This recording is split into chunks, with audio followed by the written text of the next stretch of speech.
I was here partly to say thank you to those of you who did support us, but 1 Mile Away started in all of our cities. I don't know how many of you notice every now and then you see a little bunch of flowers with some killers being stabbed or shot.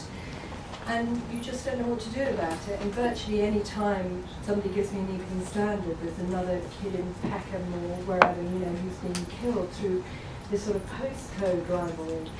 And I made a fiction film in Birmingham called 1 Mile Away, called One Day, which was about that gang lifestyle.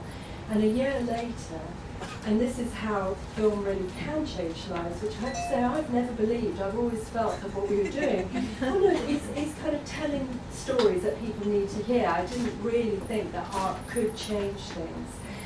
And one of the guys, in fact, who hadn't been able to be in the film because he was from a rival gang, they were killing each other at that time, had an encounter. He was from the Johnson, from the B6 postcode in Aston in Birmingham, with some burgers who were the rival gang on the Handsworth B21 side.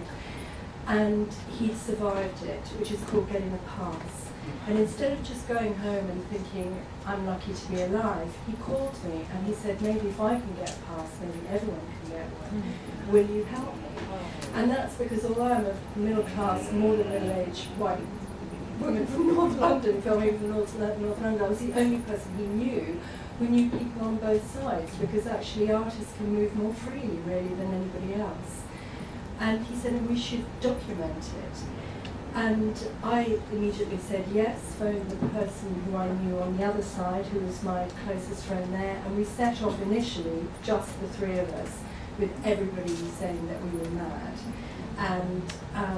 And we made the film, and what was important about it being filmed is it's a sort of indelible witness, that those who said that they didn't agree with it, it's there, they can't deny it, and actually for anybody to agree to be in the film meant that they had to make take a very brave step, because obviously all the others are going, you're pussies, you're traitors, whatever, as in any war, it's very difficult to see it as a brave step rather than giving in.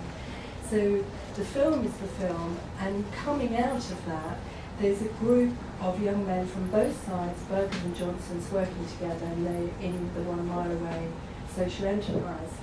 And at the point at which the funding network gave us some money, which was in December, it was at a very wobbly time. Obviously people are going, why would we support something with a bunch of criminals, And so obviously sort of more kind of orthodox organisations very reluctant to help, because they were thinking, well, what if we do it and then it all goes wrong and so on.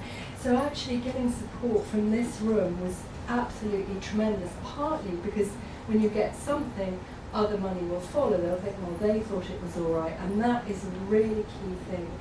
And it gave the guys, and I'm sorry they're not here today, but they're in Birmingham, they actually pitched, and it was tremendous in terms of their confidence that they were able to speak publicly to people from a completely different social class and culture.